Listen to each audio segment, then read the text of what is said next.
Welcome back to Across the Gridiron. I am Matt, and I am once again joined by the man who once told me in private that the Rocky Steps, a cheesesteak, and an Eagles win were the holy trinity of American culture, Mr. Eddie Equo. Eddie, my friend, how are we doing this week? It's been a couple of weeks since we last spoke. It has been a couple of weeks since we last spoke, and I see you're doing two truths and a lie, right? So Which basically, one? Which one's a lie, Eddie? which one's a lie? Yeah, Which it's one is you're true? vegetarian, of course, aren't you? That's why. So definitely we know everybody rocks with the Rocky, and then of course cheesesteak. But that thing you said about the Eagles, I think there was a lot to question about that as well. There are lots of people that are just throwing up in their cereal as they head that take. But listen, it's been good. We both have not been on the pod for a while. And this is the off season, and the off season is just a weird time, for like content and all of that, and we're probably gonna hit people's head with a lot of the same stuff this week. But I think I'm looking forward to it. I think we were just looking at the schedule before we jumped on air, and we're like, it's here. Football is here. Football is basically around the corner. You can smell it. Preseason, next week, and then you know the real deal starts. So I'm excited for that. Really excited for that.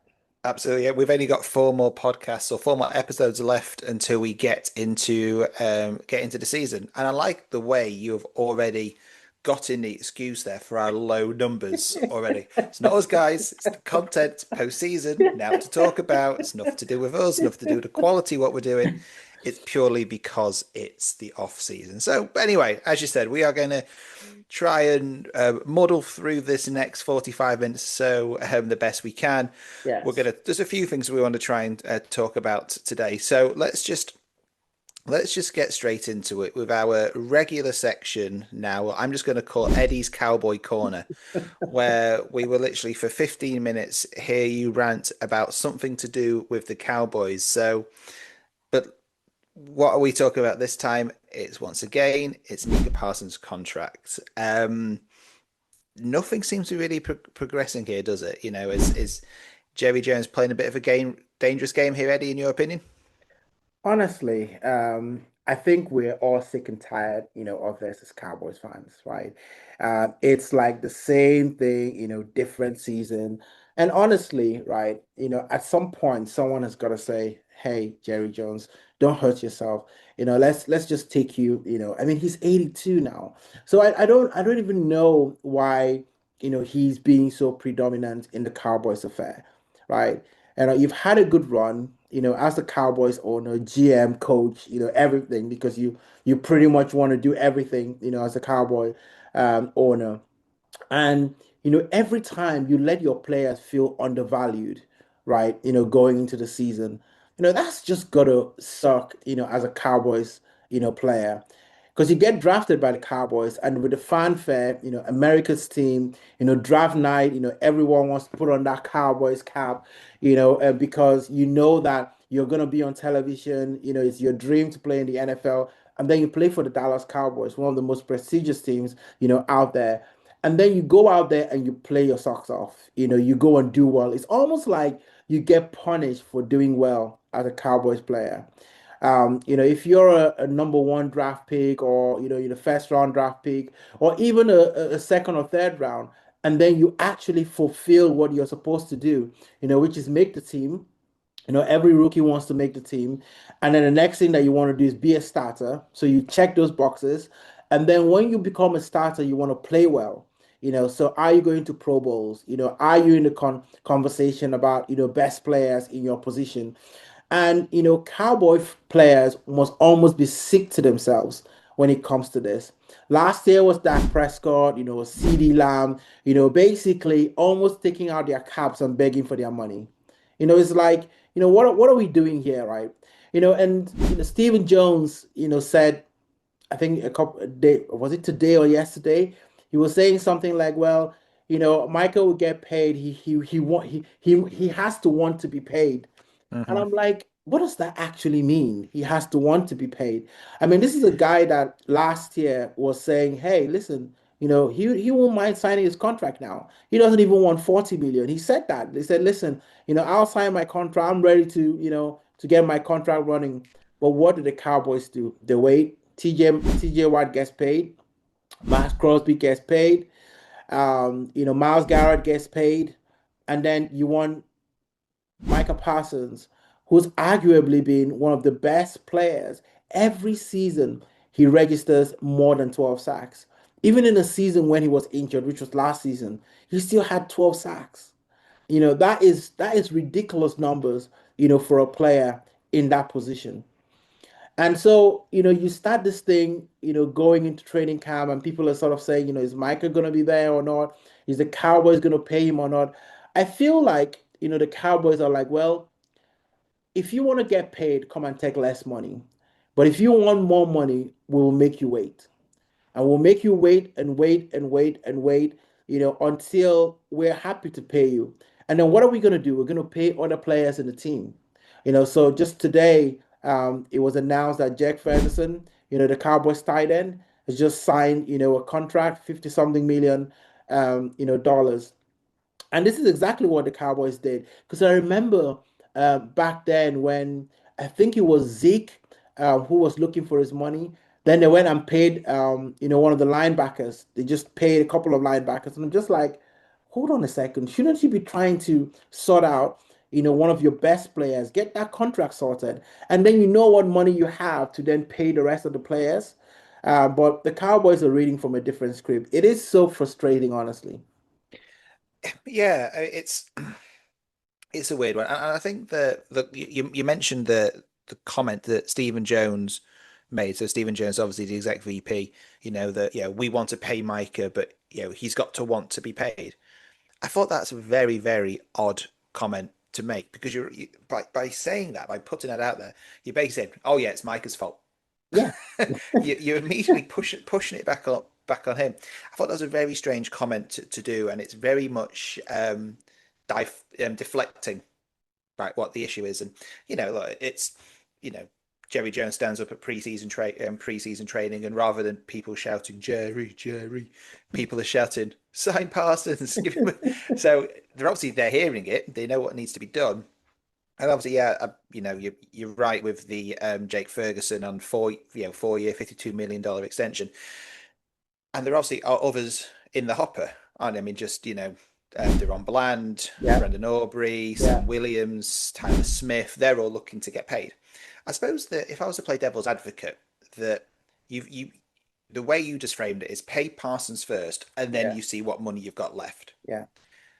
What they're doing, and I can kind of understand this as in a way, is you get the team paid first, right? So you can let's be honest, your Fergusons, your Blands, your Audreys, your Williams, your Smiths, they're not going to be on the level of money that Parsons is going to be on. Hmm. So maybe you're best actually thinking about the team getting the foundations done first, right?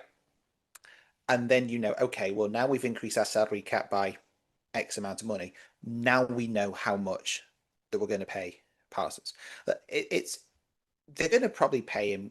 They're going to pay him more than obviously the 3 year, $123 million deal that TJ Watt signed, right? Yeah. It's going to be at that kind of level. So you kind of know what you're playing with, I guess. But I suppose it's just getting the core of the group sorted first before you get your star players down. Now, I'm not saying that's the right way of doing it, but I'm saying that's obviously the way that they're going about it. Yeah, I mean, the only thing for me is that if you really were thinking about the core of your team, right? If you had paid Micah Parsons, let's just say that at the start of the year you had gotten his deal done, you would Hmm. have saved yourself 5, 6 million, right? Hmm. Because before anyone got paid, the highest player was Nick Bosa, and he was at 34 million, a year, right? And then Max Crosby got paid. Then that pushed that a little bit. Then you now had Miles Garrett came and got paid and blew everything up to 40 million. So you're looking at 40. That's a 6 million jump just there, right? And then you've got TJ Watt has gotten paid, has added another 1 million, to that. So you know that Micah Parsons is not going to take anything less than 43, 44 million, right? So you see where you started from, 34 million that you could have got him for maybe 37 and he could have taken that deal. Now you're probably going to have to pay him 44. That's 10 million that you could have invested in the core of the team. Now, the Dallas Cowboys are very fond of doing this. And you see, they did this when they paid Dak Prescott. They waited and waited. So when they then paid Dak Prescott 40 million, they turned around and said, well, see, we spent all our money paying Dak Prescott. We've got no money to invest in the squad, right? But you're thinking, well, hold on a second. There was a time you could have paid Dak Prescott 30 something million, right? But you didn't. You allowed him to go to the last year of his contract. Now, that's another thing, for players, right? Because most players are eligible, for their contract maybe 2 years before their initial contract's up, right? And at that time, you go to the player and say, hey, listen, if we sign you now, right, we're going to give you all of this. And because they're starting that money early, players take it, right? So if you come in the league and then you get, a four year first round picks usually get, 4 years and then an extra 1 year, right? So if you go with them at the end of their third year, right, they're not earning a lot of money, probably, 10 million or something was maybe their total contract, right? So they're not earning a lot of money. So in that third year, you go to them and say, hey, we're going to sign you, because you've outperformed what we expected of you. You've done very well, Pro Bowl, all of that, those sort of things. We're gonna pay you what 25 a year, right? Maybe the full 4 or 5 years was 20 million. And then you go to that player and say, on your third year, we're gonna pay you 20 million a year. Most players would take that. But then if you allow that player when everybody within his group has gotten paid, he's had to spend another 2 years earning 2 million a year or 1 million a year, and then gets to the last year of his contract. Why would he now want to take 20 million a year? Because the player is going to think, well, I've lost 2 years that I could have been earning what my value is compared to the players in my group that came into the league. So you can't expect the players to then take a discount, at that time. And the Cowboys know this. You see the Eagles, teams that want to go out there and do something. They go to their players early. They went to AJ Brown. They went to Devonta Smith. Even Jalen Hurts, they went to him early and gave him money. Jalen Hurts got paid before Dak Prescott got paid, right? So it kind of makes you wonder, right, whether it's really about the team that they're focusing on, or the people say that the Cowboys do this to be in the news, right? And the Cowboys, do this to get people talking about the Cowboys and all of that. And I don't know how to think like that. I don't know how you think about creating chaos and disruption in the team when you want to be focused on winning. Yeah, I mean, it it just doesn't make sense to me. I mean, we see it across in all sports. We see it here in our football too. Is that when you leave contract signings, certainly for your star players, right to the last minute, it has a couple of. I mean, first of all, in the short term, you have saved money, Mm, right? If you're paying someone 5 million a year and you think they're going to want 20 million a year if you pay them early, that's 15 million a year that you've lost. That you could have that 15 million could be used elsewhere to build the team, right? But that for me, I think that's very short term thinking. mm, The the the problem that it does is that if you wait till the last minute, all you do is you give all the power, negotiating power, onto that player, right? Because Parsons, in theory, could turn around and say, "No, I'm not paying. I could go to the Eagles just to annoy you. I could go to the Chargers. I could go to the Dolphins. I could go to anybody who has that money to spend, and they're going to pay me what I want. You have left this too late. So what the Cowboys don't do is paying him more. They said if they had tied this up a few years ago, they could have been 20, 25 mil, but now they're looking at 40 mil, or they're going to lose him completely. So I've always I said about the football team, the soccer team that I follow, I hate it when they just leave all the contracts at the last minute, mm, right? Because you've got no foundation, you've got no structure, and you lose all power, and you're going to end up spending more money in the end just to keep them. yeah. The second thing that I don't like about it, and you've mentioned, it's just a negative aura that fits around the franchise. Right. Mm, He said you got fans frustrated. Cowboys Corner has turned into yet another rant, although to be fair, it's always going to turn into rant with you anyway. Your fans are getting frustrated. There's pressure on the locker room because it just becomes a circus. They're going to be asking Prescott, they're going to be asking all the key players, oh, not are you looking forward to the season or where do you think that what do you think you could achieve this season? The first, second, or third question is about Micah Parsons. You know, Dak Prescott doesn't want to be answering those questions, and he's in a really tough place. Does he look after his teammate? Does he support his teammate? Because we know how Yeah. how tight a locker room has to be Mhm. successful. Or do you side with the person who's paying your wages and is giving you that big contract? It puts everybody from coaches to players in a really bad position, and the whole thing just becomes a circus, right? You've seen it with, again, go back to what we saw with Liverpool in the Premier League. Yeah. They've got three-star players all in the last contract. Two signed, probably paid them a boatload of money, and one went away for free to Real Madrid. Yeah. Right. So it happens. And as I said, it wouldn't surprise me that they're doing this to be in the news because all press is good press, if you see what I mean. There is no such thing as bad press. But these things are just so avoidable. And this is Uh, why I think you were having a bit of a moan before we jumped on a podcast, um, that you were watching something that listed Cowboys as the 19th best team or 19th best franchise in the NFL. And it's things like this that I think people, in your expression, will sleep on the Cowboys yeah. because everything's such a mess. There is Yeah. seems to be no sort of joined up thinking. Now, I might be completely wrong, and in a couple of weeks, all these players are going to play, and the Cowboys are going to steamroll it to the Super Bowl and win. I mean, chances of that happening are slim, but I just think it just creates unnecessary chaos. Yeah, he does. Imagine Micah Parsons going to the Eagles. And Oh, funny. I can see it now. Be still, my beating heart, only just to see the look on your face. It would just be Listen, absolutely I priceless. think it would be a full-blown riot. I mean, something that people will be thinking that there's a political riot going on, right? When the Cowboys fans are absolutely going to like take to the streets. The funny thing is that Micah Parsons grew up, rumors suggest that he was an Eagles fan growing up, as well. So that would just rock us the wrong way as Cowboys fans. And if Jerry Jones wants a mutiny in his hands in the stadium, that's exactly what he needs to do. It's Um, yeah, it's just bad. It's just bad press. It's bad PR. You get these things tied up. You get the fans excited for the season. You get the players motivated for the season. And look, every team will have up and down the league will have a drama, but this one for me just seems to be avoidable. And then having Stephen Jones come out and say, "Oh, Michael needs to want to be paid as well." That's just throwing unnecessary fuel on the fire. yeah, and he was laughing about it as well. Just Well, it was a funny joke. Okay, well, let's end Cowboy Corner for this week. We'll call it the end of part one. We'll be back in part two, where we're going to look at some QB drama, as always, into training camp. So we'll see you in part two.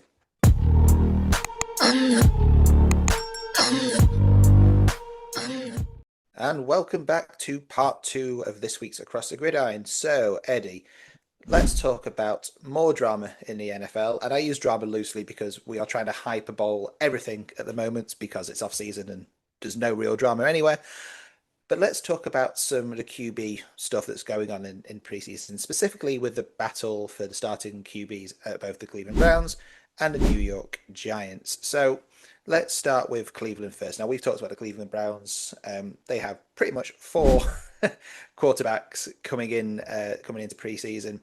Um, and everyone thought it was going to be, it was likely to be Flacco or Pickett to take the number one spot. But Pickett's now tweaked a hamstring, and now there's a huge battle now between Sanders, Flacco, and Dylan Gabriel. So nobody knows who's it going to be. Again, we talk about a lot of pressure, a lot of spotlight on Sanders, given where he's come from. He's had a pretty strong start to camp by all accounts. Where do you see this one going? listen, it's not the Browns have said, listen, hold on, Cowboys, you're not the only ones that need drama. We need to jump in here, and partake in the fun. Um, they started, their NFL season with four quarterbacks. So Joe Flacco was asked to come out, from home, take off his slippers, get his cleats back on, and come back to the Browns. And then they traded for Kenny Pickett. And then draft day, they made sure they entertained the whole world. with drafting Dylan Gabriel and then also Shedeur Sanders. And then, this is really funny to me because um, the Browns basically declared, during training camp that effectively the starting job was between Joe Flacco or Kenny Pickett. And it was going to be between those two first of all, and then before you even start looking at the rookies. And I know that they did that, almost to sort of quieten the noise about Shador Sanders, like just before you guys start building up stories about him not having reps, in training camp and all of that. Let's just tell you that he's not even in the reckoning, right? It's going to be between Joe Flacco and Kenny Pickett. And that almost for me is one of those things where, we see it now with Manchester United, where they've got a number of players who apparently they call them the five players who need to leave the club, right? And, the likes of Marcus Rashford, Garnacho and the rest. And the coach was openly very critical about those players last season, right? With the full expectation that they're going to leave the team, right, in the summer. Now, we're kind of getting to the end of the transfer window, and the Premier League season is going to start very soon. And some of those players are still in the squad. How do you go back and then try and reintegrate, those guys into the team?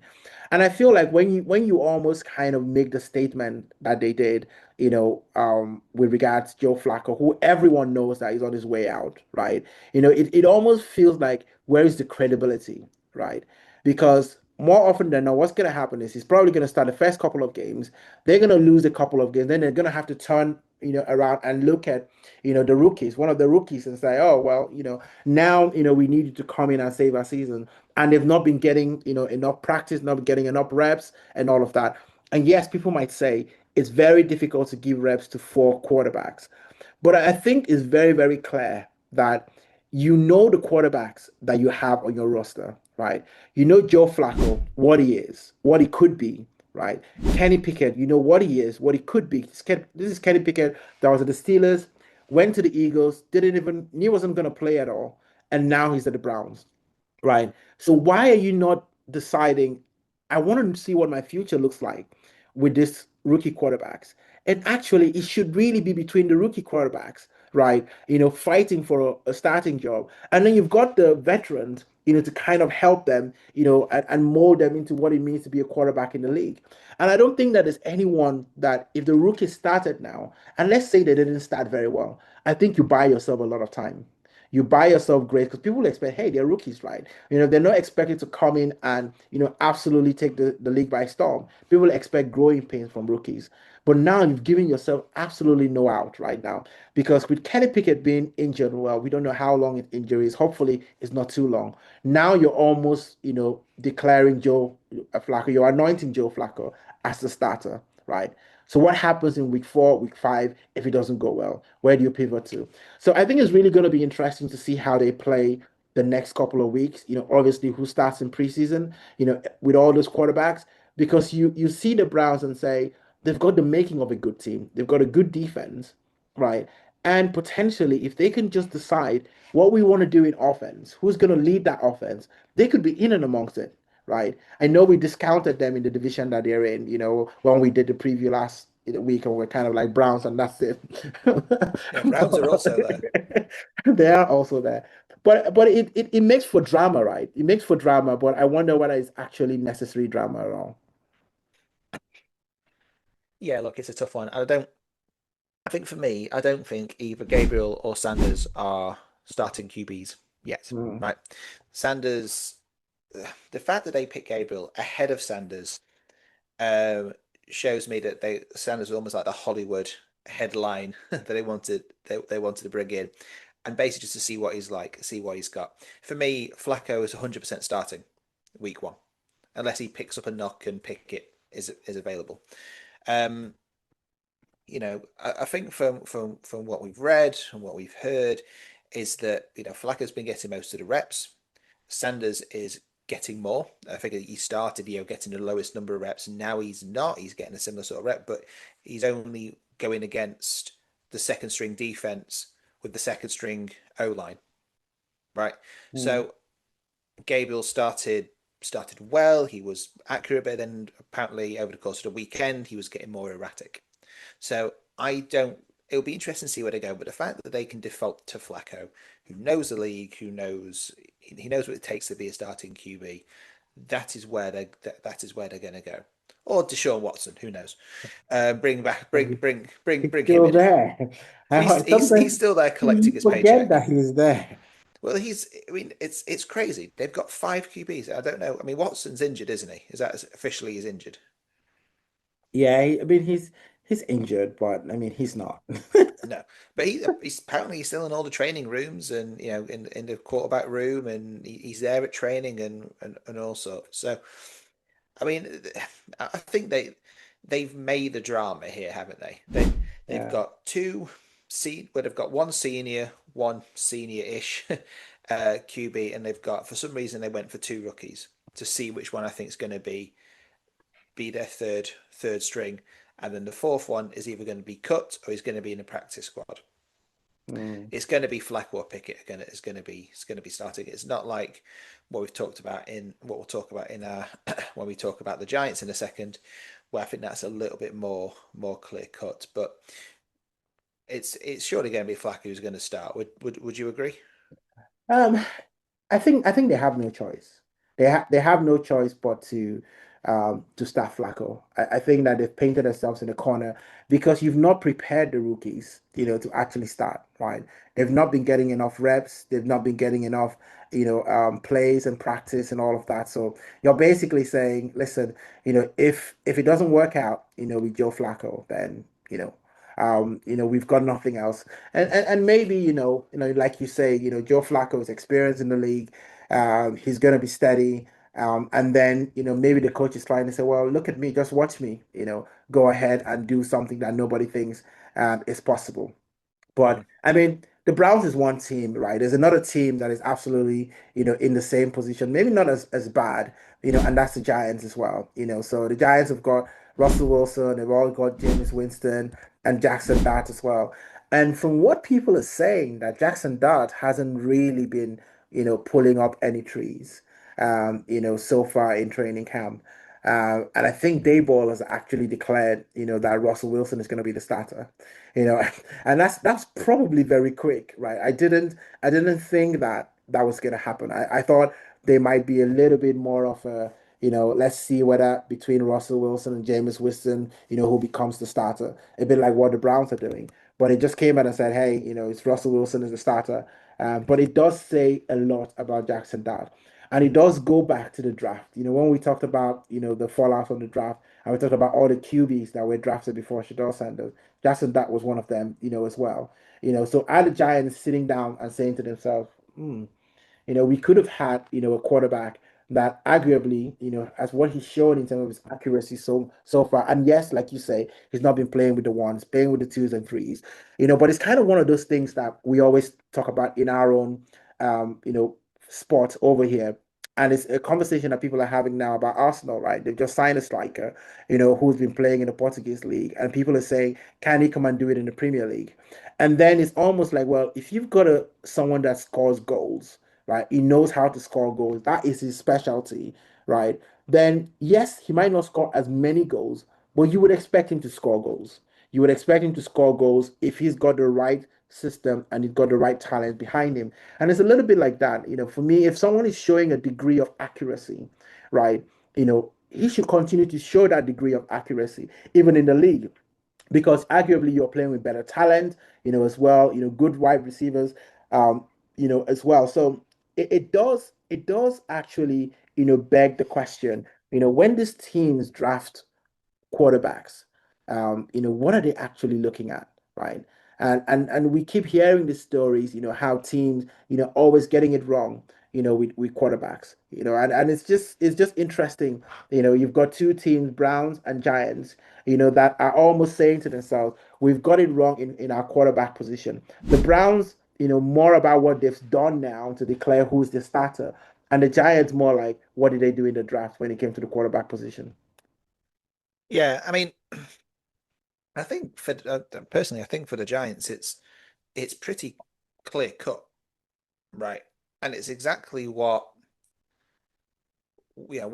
personally what I've been saying from day one. You draft a quarterback unless you're drafting a pick one, right? One or two overall pick. Beyond that, you've got to give them time to bed in. Now, I actually like what the Giants are doing because they've got two veterans, right? They've got Wilson, who has been a star QB. It's been an elite level QB. At 36, he's probably not there now. And you've got Jameis Winston, who was obviously he was a fairly high pick, wasn't he? For the was it Buccaneers who drafted him? Fairly high pick, never really worked out. But you've got two veteran QBs from Dart to learn off, Mm, right? You can go in with there's a lot of pressure. That they're looking at the every day there's the Dart download so you can see what to see so the fans can read what Jackson's out doing. But yeah, you put Wilson as your starting QB. Let him hit neighbors. That's what they should be doing, right? yeah, And then Jackson, and then if Dart needs to come in, he comes in the second string. Winston for me is the obvious sort of third string QB. Or if Wilson goes down yeah, early in the season, then Winston can come in, can probably leapfrog Dart until Dart is ready, because Winston's obviously he can be reliable. From all accounts over the course of the weekend, Winston was working pretty much exclusively with the third string.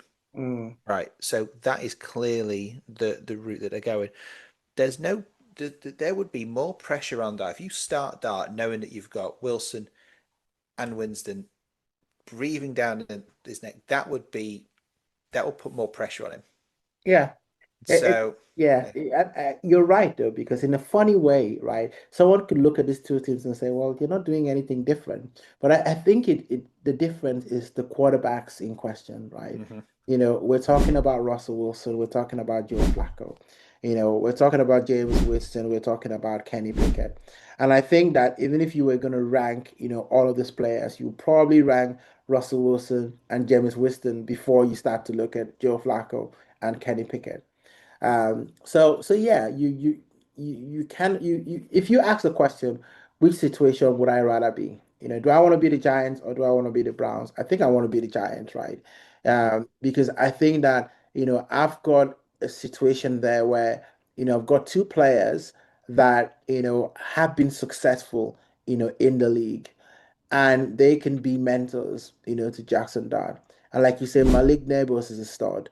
He's a wide receiver that would definitely, help any quarterback in that division. And I think the Giants are going to lean on their defense. The defense wasn't that bad last season. And then they've got Abdul Carter, who some people argue is probably one of the best defensive players that came out of the draft, this season or this year. So yeah, definitely want to be the Giants. Don't want to be the Browns. The Browns look a little bit more like a circus show right now. Yeah. No, I think you're right. And I think the one other key difference between the Giants and the Browns say, or what have they done different? The key thing for me is the Giants drafted one QB, Mm, right? One QB to put right. This is going to be our guy in a year or 2 years, and we have two veterans for him to learn from. Where Browns have just got you've got two rookies. Which one are they going for? Everyone thought Sanders was going to be the star show of the draft, or one of the star shows of the draft, I should say, not the one picked really far down the line. So it's different, and I think one of the biggest news that came out of the Giants after this week is their wide receiver Bryce Ford Wheaton suffered a torn Achilles, so he'll probably be out for the season, which is a big blow for them. mm. And that's another weapon that these QBs don't potentially have. So that's really unfortunate for them. But yeah, I said I think been a bit of drama, and maybe some people were hanging on hope that Jackson Dart would be the starting quarterback for the Giants. If I was a Giants fan, or if I was speaking to the Giants fan, I would say, look, take it easy, right? Don't put the pressure too much on a rookie QB in season one. Let him learn the league. He's got two great people to learn from. Let him learn from them, and then next season, that's what in his sophomore year, that's when he can go. Everyone's excited by these youngsters who come through and these rookies that come through, but sometimes, especially in QB, give them a chance to breathe, give them a chance to age. So excellent. Okay, let's call that at the end of part two, and we'll be back for the final part this week, where we're going to be looking at some other training camp shocks, injuries, breakthroughs, and basically we're just trying to fill another 15 minutes for this week. So we'll see you in part three.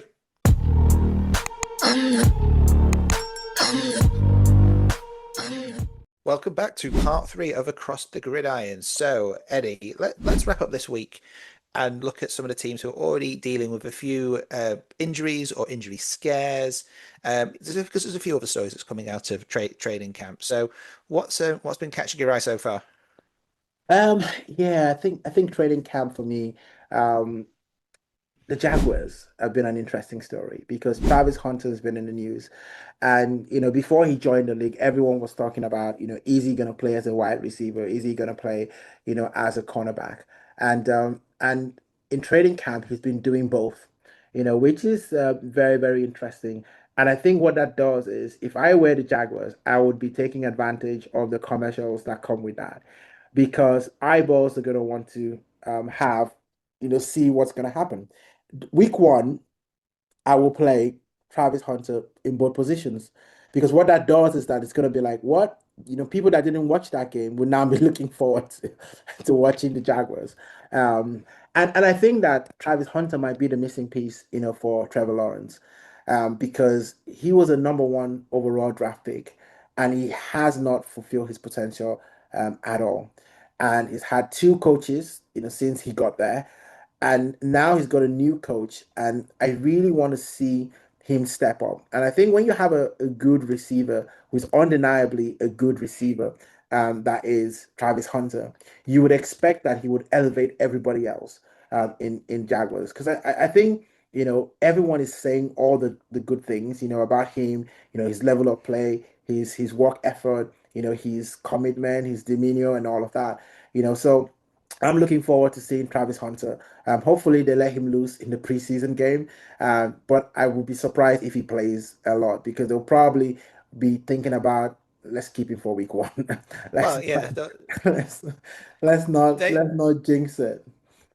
yeah they might want to keep him under wraps, or if they do play him, as you said, play him in both positions. So when it comes to week one, not sure who they're playing in week one. You know, they don't know what they're preparing for. Yeah, Um, I think it's really interesting to say about Trevor Lawrence because I think that this is a massive season for him, massive season for him yeah, because you know number one overall pick in 2021, I believe it was, seen as the big guarantee. This guy is going to be an absolute megastar. He's got the long blonde locks, and doesn't he look like a poster boy? He's obviously had a couple of injuries that have set his career back, and he hasn't really been able to get into a rhythm. He hasn't been playing in a good football team. He's had, as you said, he's had a couple of coaches and changes in offense and that kind of stuff. So obviously now he's got Cohen as a head coach, and I think there's a few interesting quotes that came out from Cohen this week, and he's really obviously they're really positive by the sounds of mhm, it. Training camp's gone really well, and yeah, Cohen's been really positive about Lawrence. Lawrence has been really positive about Cohen, as you kind of expect. But obviously, he's challenge the big challenge for Lawrence now. He has to lead this team, yeah, right? So the the Jags have lost a couple of veterans. They lost Christian Kirk and they lost Evan Engram over the off season. So they have lost a couple of leaders. It's Lawrence has to step up now and lead this team and lead this franchise. yeah, And again, that's one thing that Cohen has said, right? He's challenged Lawrence to take control at the line of scrimmage. yeah, Right. So, and the coach said, if I call a crappy play on 3rd and 8, it's up to you you make that call at the line of scrimmage. So that I think is going to be really interesting to see how he goes. And as we said, he has now a fantastic weapon in Hunter, no matter what position, depending on what position they actually go for. Whether he can wide receiver, is he running back, offensive line, special play, defensive yeah. line. He can probably do all of them. So he's got a couple of weapons now who he can really use. So again, I think that will be I think that will be probably the most crucial thing I think for the Jags this season. Yeah, and the other thing that's caught my eye, with the training camp, it's been the Fields redemption arc. we're thinking that this is a Sam Darnold 2.0. Justin Fields go to the Jets, after not really panning out, with the Steelers, not really panning out with the Bears. He goes to the Jets and absolutely have a blinding season. And it feels like that has hit a road bump right now with Justin Fields going down with injury. And from what I hear, I think it's an ankle sprain, and I don't like those ones. Um, Well, let me put your mind at ease, Eddie, because it's not an ankle sprain. It's a okay, dislocated toe. okay, So luckily, the injury is not as bad as first feel. He's okay by all accounts. But yeah, he got carted off, didn't he? He was put on yeah, the back of the truck and all that kind of stuff. But yeah, it's a dislocated toe, and luckily, okay. it's not even his big toe. To be fair, if we were recording this podcast 10 years ago when you were allowed to do this sort of stuff, you'd just say "man up," His or heart is as sinking. exactly, or just say if you say "oh Shepherd," it'll be right. It'll be right. Walk it off, soft lad. So the Justin Fields train can continue, right? It could trug along with 9 toes rather than 10. It can, it can, because I think the Jets, have just been a very unlucky team. They've had quarterbacks that have just gone there, and it just seems like, it's just not worked. Aaron Rodgers went there, 4 snaps, he was down, and they never saw, the Aaron Rodgers they thought they were gonna get. So I really hope that, they do, come up, because I think, they're one of those teams that I feel like, everyone will probably be underestimating them this season. People will be looking at the Jets and thinking, "Oh, that's an easy win, right there." And I think they're going to shock a few people. I think if you've got Justin Fields, upright, they're going to shock a few people. Because sometimes you need a team not so much full of stars, but teams that are, full of people that are together. And when you have that togetherness, sometimes that can, compensate for having a standout star that just dominates the headlines. Everyone is just talking about that star. And, when you're in New York, the news is big than anything else.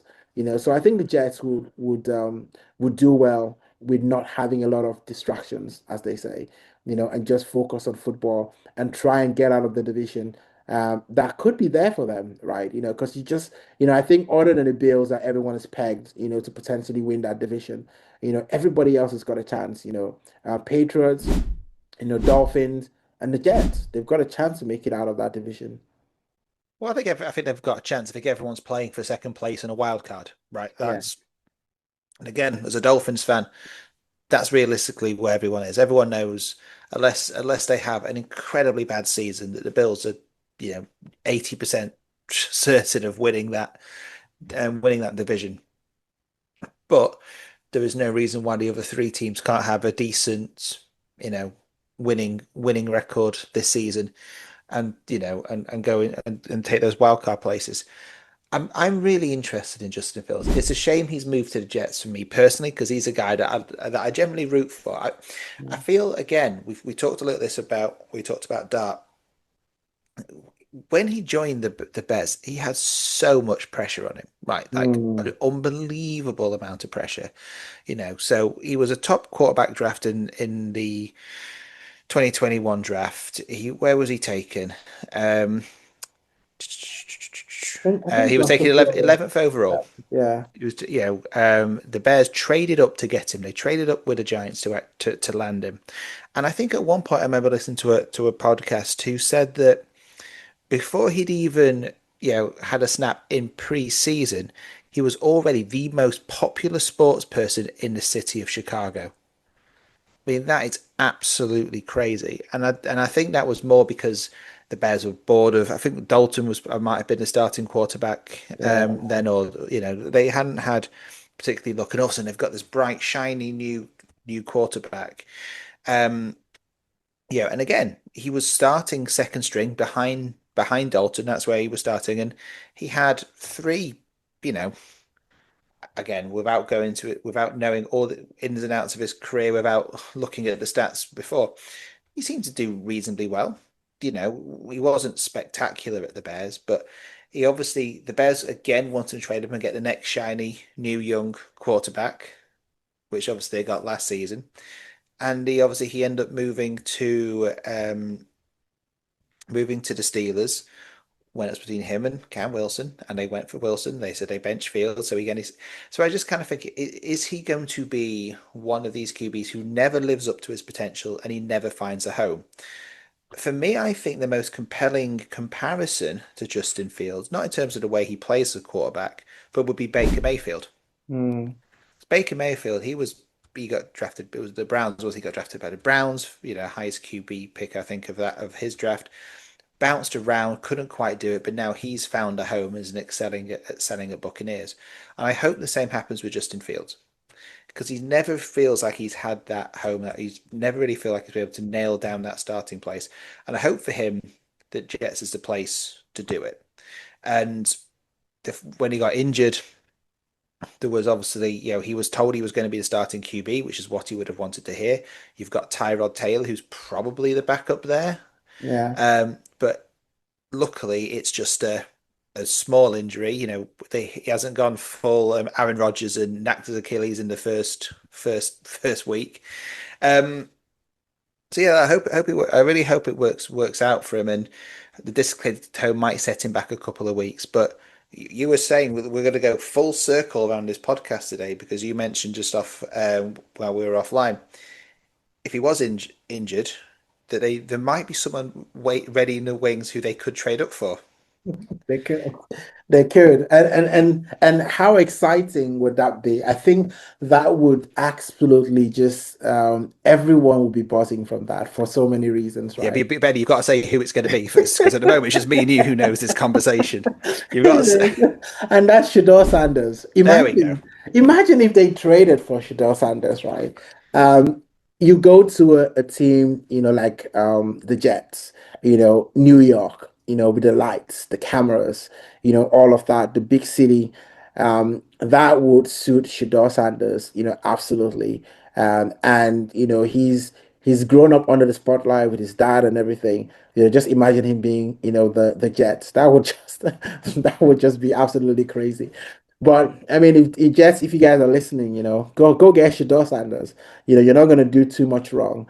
But I mean, just going back to Justin Field, I think, I feel for him because he's been unfortunate. We talk about players going to the right situation, going to the right teams. He went into the Bears. Matt Nagy was the coach at the time, who was under a lot of pressure. And, like you said, they were flip-flopping between, him and Andy Dalton. And listen, we knew what Andy Dalton was. As soon as he left Cincinnati Bengals, he wasn't the same kind of quarterback, anymore. But I think, Matt Nagy, goes, then you get Matt Eberflus. And, that 2022, I think it was, or was it 2023? Justin Fields showed a lot of flashes of brilliance. He was running with the ball. He was doing quite a few things. I think he rushed for 1,000 or so yards, in that season. And then you started thinking, okay, is he just a running quarterback, right? That's what everyone was beginning to talk about. Can he actually throw the ball? And I think that's where, quarterback development is really, really important, right? That's where the coaching comes in, and that's where, quarterbacks, like Justin Field, would do well to have coaches that put them in the right situation to win. I don't think he's really had that. And then you could argue, well, he goes to Steelers. And remember, he was winning in Steelers. I think he was Mhm. like 4-1, before Russell Wilson came back and he lost the job to Russell Wilson because he wasn't, as glamorous as everyone thought he was supposed to be. But I think, when you're a young quarterback, you just want someone to believe in you. You want someone to, trust you and develop you. And I think that's what Sam Darnold got in the Vikings. Mhm. He got a coach that believed in him and played to his strength and allowed him to flourish.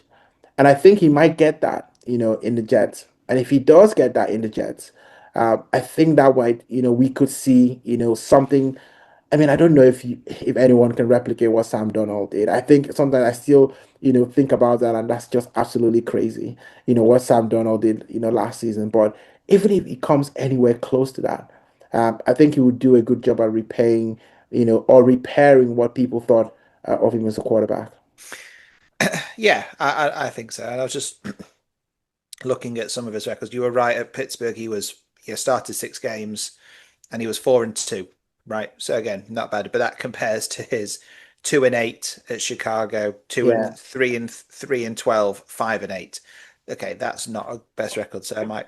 change that slightly. In his first season, he had more interceptions than he had touchdowns, which isn't a particularly strong look. But again, you get drafted high is because you're not playing for a good football team. So yeah, Mhm. hopefully he finds a home.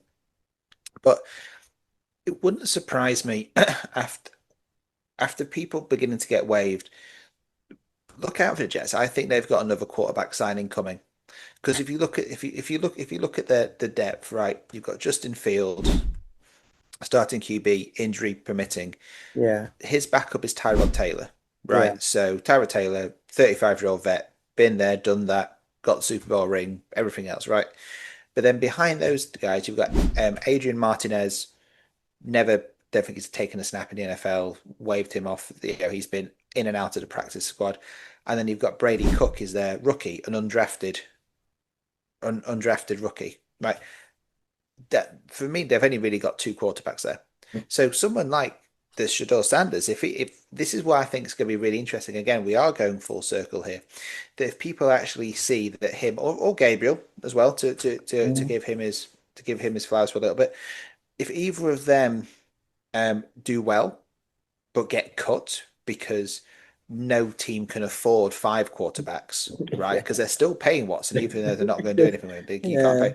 One of them is going to get cut, right? yeah. You'd have thought surely Mm, there seems to be a potential place in the roster at the Jets yeah, for one of those guys. It's not like we were just talking about the Giants, who have three solid quarterbacks. That yeah, is, you've got three there. That is a good three.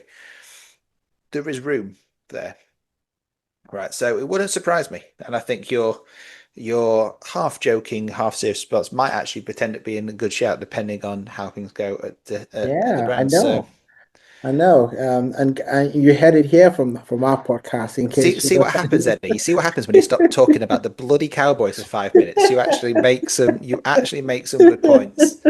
But oh dear. But look, on No. that note, let's Yeah, try and aim on potentially a high. So yeah, yeah, let's call that for this week. So thanks again for everyone for sticking by our nonsense again for another week here at Across the Gridiron.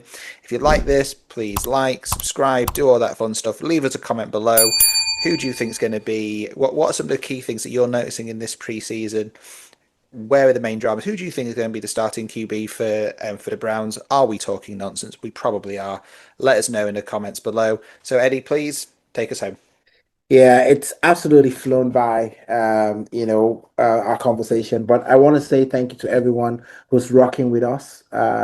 We'll be back next week. Breaking down. We're looking at some of the things that are happening in training camp or the preseason buzz. I cannot believe that we're so close to football. So remember, guys, preseason is all about making the first steps. There's a movie out there, Fantastic Four, First Steps, by the Marvels. If you're a Marvel fan, you might want to go check that out. But we'll see you in the next Across the Gridiron with some more NFL lousy, crazy takes from UK guys as well. But we appreciate you guys, and we'll see you in the next one. See you soon. I'm the bad.